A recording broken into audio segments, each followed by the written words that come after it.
السلام علیکم ورحمۃ اللہ وبرکاتہ۔ امید ہے آپ سب خیریت سے ہوں گے۔ اللہ آپ کو سدا خوش رکھے۔ یہ شعبان کا مہینہ ہے۔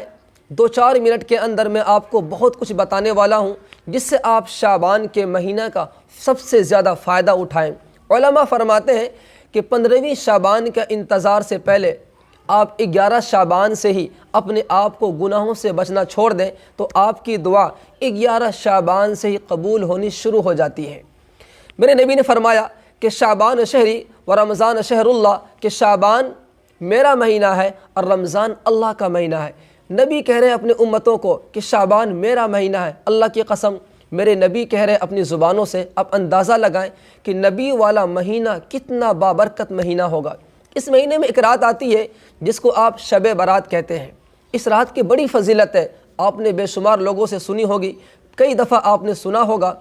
کچھ لوگ ہیں بلکہ اس مہینے کی قدر کریں، اللہ کی قسم اس مہینے کے اندر بھی کچھ لوگ گناہ کرتے ہیں، جھوٹ بولتے ہیں، بے شمار انسانوں کو دھوکہ دیتے ہیں۔ اس کو یہ پتہ نہیں کہ یہ مہینہ نبی والا مہینہ ہے۔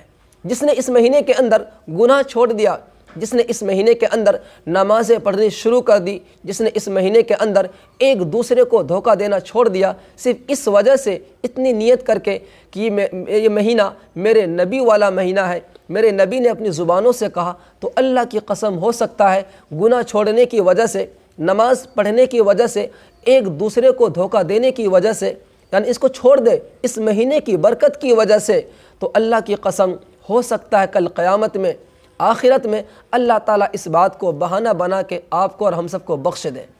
اما عائشہ فرماتی ہے، یا رسول اللہ، اگر مجھے شب قدر کی رات پاؤں، شب برات کی رات پاؤں، یا ایسی کوئی رات پاؤں جس کی بابرکت بے شمار برکت ہے، جس کی بڑی فضیلت ہے، تو ہم کیا مانگے اللہ سے؟ پیسے مانگے، گھر مانگے، دکانیں مانگے، کیا مانگے؟ تو اللہ کے نبی نے فرمایا، اے عائشہ پوچھ رہے اپنے خاوند محمد عربی صلی اللہ علیہ وسلم سے، بتانے والا اللہ کا نبی ہو اور پوچھنے والی نبی کی بیوی ہو، ابو بکر صدیق کی بیٹی ہو، تو آپ اندازہ لگائیں جو ان دونوں کے اندر بات ہوئی ہوگی، جو میرے نبی بتا رہے ہوں گے، وہ کتنی بڑی بات ہوگی، کتنا زبردست عمل ہوگا۔ تو اللہ کے نبی نے فرمایا کہ عائشہ، ایسی رات تمہیں جب بھی ملے تو تم اپنی مغفرت مانگو، اللہ سے مغفرت مانگو، اے اللہ تو ہمیں بخش دے، ہمیں معاف کر دے۔ مغفرت سب سے بڑا انعام ہے، جس کی بخشش ہو گئی، جس کو اللہ معاف کر دیا، دونوں جہاں کی تمام دولتیں اس کو مل جاتی ہیں۔ تو آپ نے اس رات کو جاگنا ہے، بے شمار فضول باتیں نہ کریں۔ ساری رات جاگ کے آپ نے آدھا گھنٹہ یا 1 گھنٹہ یا 20 منٹ آپ نے اللہ اللہ کیا، اس کے بعد ہنسی مذاق میں گزار دیا، اللہ کی قسم ساری رات آپ کی بیکار چلی گئی۔ جتنی دیر جاگیں، صرف آپ نیت یہ کریں کہ مجھے اللہ اللہ کرنا ہے، مجھے توبہ کرنی ہے، مجھے اپنے گناہوں پہ معافی مانگنا ہے، کیونکہ اللہ کے نبی نے فرمایا کہ یہ وہ رات ہے، اس رات کے اندر تمام امور کا فیصلہ ہوتا ہے۔ 1 سال میں کتنی بارشیں ہوں گی، کہاں کہاں ہوں گی، اللہ اسی رات میں لکھ دیتے ہیں۔ 1 سال میں کتنے لوگ مریں گے، کہاں کہاں اس کی موت آئے گی، کس وقت موت آئے گی، سب کے نام کو نوٹ کر کے ملک الموت کے ہاتھ میں وہ فرشت پکڑا دیا جاتا ہے۔ 1 سال میں کتنا فصل ہوگا، کس کو کتنا نفع ہوگا، کس کو کتنا گھاٹا ہوگا، سب اللہ نوٹ کر دیتے ہیں۔ 1 سال کے اندر کون مرے گا، کون پیدا لے گا، تمام امور کا اللہ تعالیٰ اسی رات میں فیصلہ کرتا ہے۔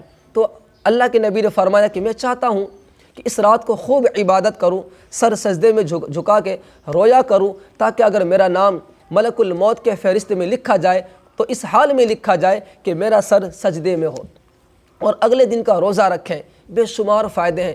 بعض جگہ فرماتے ہیں، علماء کہتے ہیں کہ ایک روزہ سالوں بھر کے روزے کے برابر نہیں، بلکہ اس سے بھی زیادہ اس کے اندر برکت ہے، ثواب ہے، نیکی ہے۔ تو اگلے دن کا آپ روزہ رکھیں، اپنے گناہوں پہ توبہ کریں، خوب مانگے اللہ سے، کہ مانگنے والا بندہ ہو جو ہر چیز کے لیے محتاج ہے، اور مانگنے جس سے ہم مانگتے ہیں وہ خدا ہے، تو فرمایا خدا سے کم نہیں، خوب مانگے۔ تو مجھے امید ہے یہ چیزیں، یہ باتیں جو خاص اس مہینے کے لیے ضروری ہے، مجھے امید ہے آپ اس پہ عمل کریں گے۔ بے شمار لوگوں کے لیے دعا کریں، جو بیمار ہے اس کے لیے دعا کریں، اولاد نہیں ہے اس کے لیے دعا کریں، اولاد نافرمان ہے اللہ سے رو رو کے دعا کریں، گھر میں پریشانی ہے، مصیبت ہے، جو بھی آپ کے پاس تکلیف مصیبت تقاضا ہے، آپ اس رات میں اللہ کے سامنے خشوع آپ ایک عاجزی کے ساتھ، ایک چھوٹا پن، ایک رو رو کے اور اپنے آپ کو خالی فقیر سمجھ کے آپ اللہ سے مانگے تو مجھے امید ہے انشاءاللہ اللہ آپ کو ضرور عطا فرمائے گا۔ میری بات اگر اچھی لگی تو آپ ان پہ عمل کریں اور ہمارے لیے دعا کریں۔ اگر آپ ہماری ویڈیو کو پہلی بار دیکھ رہے ہیں، ہمارے چینل پہ پہلی بار آئے ہیں تو چینل کو سبسکرائب کر لیں تاکہ آپ تک میری بات دین کی پہنچتی رہے۔ اللہ حافظ۔